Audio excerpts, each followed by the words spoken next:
नमस्कार। 8 PM में एक बार फिर आपका स्वागत है। मैं हूं दर्शपाल गुप्ता। 5 राज्यों के चुनावों के नतीजे आने के बाद भारतीय जनता पार्टी के हौसले बुलंद हो गए हैं। जिस वक्त हिमाचल और कर्नाटक में ये हारे थे, तब यही लग रहा था कि कांग्रेस की जो यात्रा निकल रही है वो उसको बहुत बेनिफिट देगी और हो सकता है आने वाले दिनों में ये 5 राज्यों में से कम 4 में कांग्रेस जीत जाएगी। लेकिन हुआ उलट। कांग्रेस को एक ही राज्य मिला। 3 जो मुख्य राज्य थे वो भारतीय जनता पार्टी जीत ली। इससे भारतीय जनता पार्टी के वर्कर्स का हौसला बुलंद हो गया, खुशियां मनाई जा रही हैं। अब तो यहां तक कहा जा रहा है कि इन नतीजों को देखते हुए जम्मू कश्मीर में भी चुनाव हो सकते हैं, क्योंकि इससे पहले भारतीय जनता पार्टी जम्मू कश्मीर में हाशिए पे थी। लेकिन अब लग रहा है कि नतीजों के आने के बाद जम्मू कश्मीर में भी हालात बदल सकते हैं। हालांकि नेशनल कॉन्फ्रेंस व दूसरी जो पॉलिटिकल पार्टीज है, उनका यही कहना है कि भारतीय जनता पार्टी का जम्मू कश्मीर में कोई आधार ही नहीं है, ये वो चुनाव करवा ही नहीं सकते।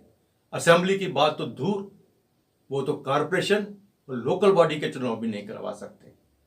और यहां तक इंडिया गठबंधन का सवाल है, जिसकी कल मीटिंग होनी थी, उसे पोस्टपोन किया गया है, क्योंकि बहुत से बड़े नेता इस गठबंधन के वो इस मीटिंग में नहीं आ रहे थे। आप कोई ना कोई बहाना लगा रहे हैं, वजह कुछ और बता रहे हैं, लेकिन वजह यही है कि कांग्रेस ने इन चुनावों में इस गठबंधन को अपने करीब नहीं आने दिया और यही साबित करने की कोशिश की कि कांग्रेस जो है अपने बलबूते पे इन 5 राज्यों में से कम 4 में अपनी हुकूमत बनाएगी। अब प्रश्न सामने आ रहे हैं, इंडिया गठबंधन से पूछा जा रहा है क्या यही गठबंधन जो है लोकसभा में चलेगा? तो साफ तौर पर यही कह रहे हैं, ये इंडिया गठबंधन ने चुनाव नहीं लड़ा, ये इंडिया गठबंधन की हार नहीं है, ये कांग्रेस की हार है। बड़े बड़े नेता ये कह रहे हैं। आज नेशनल कॉन्फ्रेंस के उमर अब्दुल्ला, जो शेख मोहम्मद अब्दुल्ला की 118वीं जन्मदिन पर बोल रहे थे और कह रहे थे, उन्होंने यही बात कही, ये कांग्रेस की अपनी हार है, इंडिया गठबंधन अभी भी स्ट्रांग है। लेकिन जानकार जो कह रहे हैं कि इस चुनावों के नतीजे आने के बाद गठबंधन पे एक बहुत बड़ा असर पड़ेगा। आइए अब नजर डालते हैं आज के समाचारों पर। कॉन्फ्रेंस के उपाध्यक्ष उमर अब्दुल्ला ने मंगलवार को कहा कि 3 राज्यों में विधानसभा चुनाव में भाजपा की जीत इंडिया गठबंधन की हार नहीं है, क्योंकि ये कांग्रेस की विफलता है।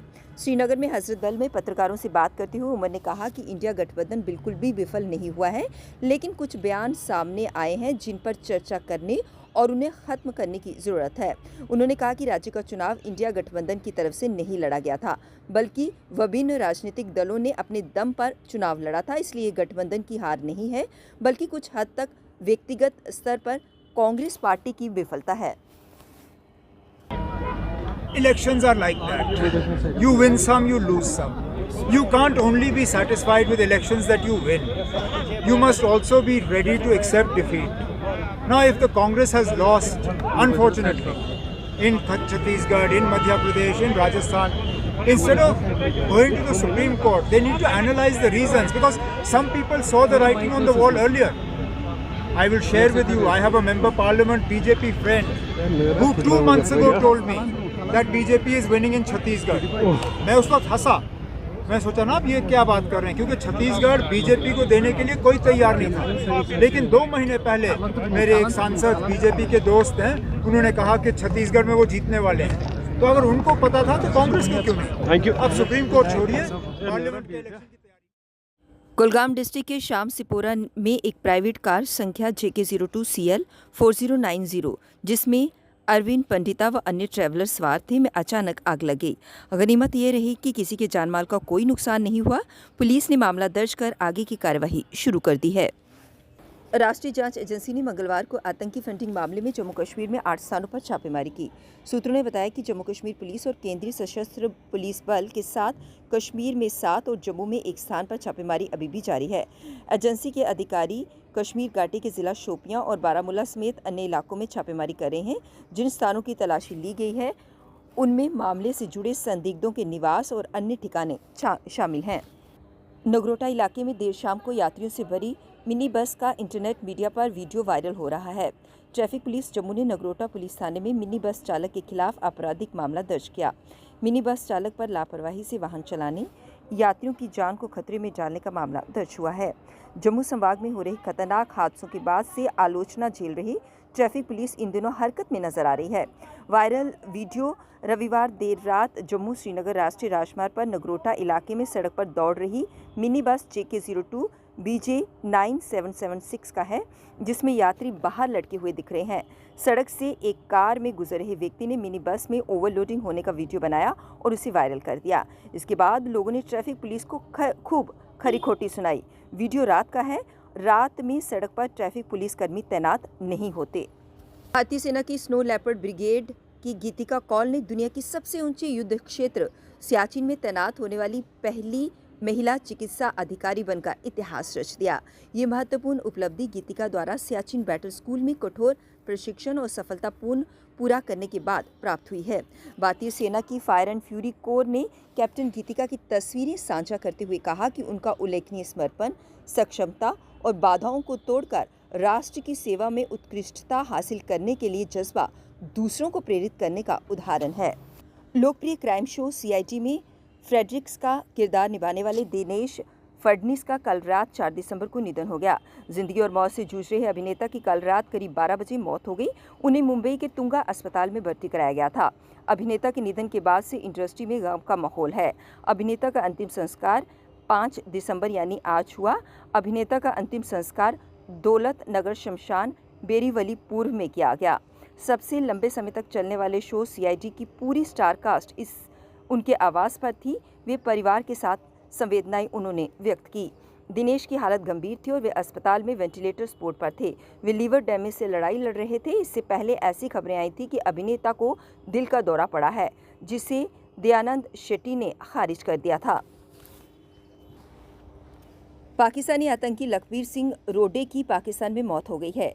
लखबीर सिंह रोडे प्रतिबंधित संगठन खालिस्तान लिबरेशन फोर्स और इंटरनेशनल सिख यूथ फेडरेशन का स्वयंभू प्रमुख था। बताया जा रहा है कि लखबीर सिंह रोडे की 72 साल की उम्र में पाकिस्तान में मौत हो गई। मौत का कारण हार्ट अटैक बताया जा रहा है।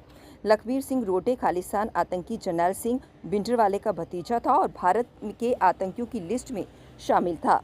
लखबीर सिंह रोडे के भाई और अकाल तख्त के पूर्व जत्थेदार जसवीर सिंह रोडे ने लखबीर की मौत की पुष्टि की है।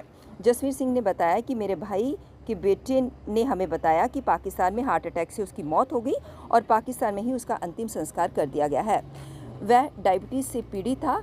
लखबीर सिंह रोडे के 2 बेटे, एक बेटी और पत्नी कनाडा में रहते थे। रोडे पर आरोप था कि उसने स्थानीय गैंगस्टर्स की मदद से पंजाब में कई हमले कराए।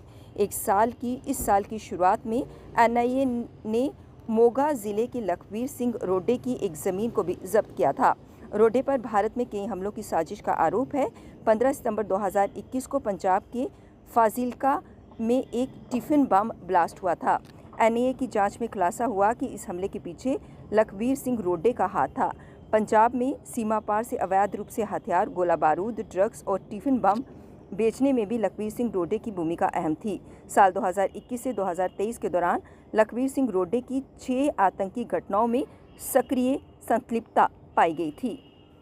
जम्मू कश्मीर नेशनल कॉन्फ्रेंस जम्मू परवेंस ने शेर कश्मीर दिवंगत शेख मोहम्मद अब्दुल्ला का 118वां जन्मदिवस मनाया और उनके किए कार्यों को याद किया। शेर कश्मीर शेख मोहम्मद अब्दुल्ला की इतनी बड़ी शख्सियत है कि छुट्टियों से उनकी शख्सियत कम नहीं हो सकती। अगर कोई ये समझे कि हम छुट्टियां कम करके शेख अब्दुल्ला साहब की शख्सियत को कम करेंगे तो शायद ये उनकी गलतफहमी है, उनकी गलत सोच है। शेख अब्दुल्ला साहब की शख्सियत, जब जम्मू कश्मीर की आप हिस्ट्री देखेंगे तो शेर कश्मीर के नाम के बिना जम्मू कश्मीर की हिस्ट्री कभी पूरी नहीं हो सकती। और पूरे देश में क्या, पूरी दुनिया में शेर कश्मीर की शख्सियत को लोग जानते हैं। ये जो तंग दिल लोग हैं, ये तंग दिल जमातें जो हैं, वो इनकी छुट्टियां ख़त्म करके इनके नाम को मिटा के, अब दीवार पे नाम मिटाने से शेख अब्दुल्ला की शख्सियत कम नहीं हो सकती। All J&K retired police NGO and ORS forum द्वारा आज जोरदार प्रदर्शन किया गया। उन्होंने कहा कि उनका जो पे एनॉमली का मसला है और 6 पे कमीशन 7 पे कमीशन की बात कर लीजिए, उनका जो मसला है ये अभी तक हल नहीं हुआ। उन्होंने कहा कि कई सरकारें आई और गई, हर बार उन्हें आश्वासन के सिवा कुछ नहीं मिला। उन्होंने कहा कि वो तब तक अपना प्रदर्शन यूं ही जारी रखेंगे जब तक उन्हें इंसाफ नहीं मिल जाता। % जो सेंटर ने रिलीज़ की है, तो हमें बोलते हैं कि यूटी बनी, there is no difference in between UT and centre. तो इधर हमें वही सौतेली माँ वाला सलूक हो रहा है हमारे साथ। आज तक हमें वो डीए की किस्त नहीं मतलब दी जा रही, और उसके बाद ये जो 65 और 70 साल का ये जो इन्होंने रखा था ऑर्डिनेंस पार्लियामेंट में, उसको जल्द से जल्द लागू किया जाए ताकि सीनियर सिटीजनों को इसकी राहत मिले। बाकी रही बात ये जो हमारी जो बच्चों की रिजर्वेशन, हमने इतनी हार्ड और फास्ट ड्यूटी दी देने के बावजूद भी हमें ये कोई भी कंसिडर नहीं कर रहा है, चाहे महकमा है चाहे और भी कहीं ऑफिस में जाएंगे तो nobody bother for us, कि हमें बोलते हैं ये चले हुए कारतूस आए हैं। लिहाजा ये जो सीनियर सिटीजनों के साथ ये जो बदा मजाक है, ये कभी बर्दाश्त नहीं किया जाएगा। ये आज चाहे ब्यूरोक्रेट हैं चाहे पॉलिटिशियन है, इंडोज, उनको भी मालूम होना चाहिए, वो भी इस स्टेज पर आएंगे और उनको उस वक्त पता चलेगा। लिहाजा हम ये चाहते हैं कि ये हमारी संस्कृति है कि हमें बुजुर्गों का एहतराम करना चाहिए, उस पर हमें चलना चाहिए ताकि समाज में इंसाफ और हक और सच की बात होनी चाहिए। ऑल पीओजे के रिफ्यूजीज ऑर्गेनाइजेशन ने आज एक प्रेस कॉन्फ्रेंस को संबोधित किया, जिसके माध्यम से उन्होंने कहा कि कल ही पार्लियामेंट में सेशन में जो बिल इंट्रोड्यूस किया गया है, पीओजे के रिफ्यूजीज़ को उस हिसाब से 10 और 12 के बीच जो सीट्स हैं उनके लिए सुरक्षित होनी चाहिए, लेकिन ऐसा नहीं हो पाया। और उसके अलावा उन्होंने बहुत सारी मांगों को लेकर प्रेस कॉन्फ्रेंस के माध्यम से अपनी बात भी रखी। तो हम पहाड़ी एरिया में रहते हैं, हमारा हक बनता है कि हमें भी उसी बिल में शामिल किया जाए, शेड्यूल ट्राइब में, क्योंकि जो हमारा एरिया जो है हिली एरिया था, पाकिस्तान ऑक्युपाइड कश्मीर जो इस वक्त है वो सारा पहाड़ी एरिया है। उसके मुताबिक हमें भी जो है इस वक्त शेड्यूल ट्राइब स्टेटस में देकर हमें भी पहाड़ी दर्जा दिया जाए, हमारी भी सीटें सुरक्षित की जाए। क्योंकि आज आने वाला जो असेंबली इलेक्शन है, पहले तो पार्लियामेंट इलेक्शन आ रहा है, उसके बाद असेंबली इलेक्शन है, उसमें हम चाहते हैं कि हमारी भी नुमाइंदगी हो और हम भी डेमोक्रेटिक सेटअप में इस देश के बाशिंदे बने और डेमोक्रेसी का हम भी फ़ायदा उठाएं। दोस्तों, हमारी इस वक्त पार्लियामेंट में बहुत सहमति है। हमारे प्रधानमंत्री जी जो इस वक्त जिनका नारा है कि सबका साथ सबका विकास, मोदी है तो मुमकिन है, तो हम चाहते थे कि क्योंकि बहुत सहमति का इस वक्त पार्लियामेंट में, मोदी जी की पार्लियामेंट में इस वक्त बहुत सहमति बीजेपी जमात की है, तो हम चाहते हैं कि इस वक्त अगर हमारा काम ना बना तो कभी नहीं बनेगा। क्योंकि मोदी जी का जो नज़रिया है वो बड़ा ब्रॉड है, वो वसी पैमाने के उनकी सोच विचार है। वो चाहते हैं कि सभी वर्गों को साथ लेकर चलें, लेकिन हमारे साथ जो वितकरा हो रहा है उसका हमने आज आपके सामने ये दर्शाना चाहते हैं कि भैया 74 साल हो गए, आज तक हमारी एक डिमांड भी पूरी नहीं हुई। 24.5 लाख जो हमारा अभी तक बकाया है, 5.5 लाख तो हमें मिला, 30 लाख का जो हमारा पैकेज था उसमें 5.5 लाख हमें जो वागुजार किया गवर्नमेंट ने, अगर अभी 24.5 लाख हमारा बकाया है। हम चाहते हैं कि जितना जल्दी हो वो भी हमारे लिए गवर्नमेंट इसको रिलीज़ करे।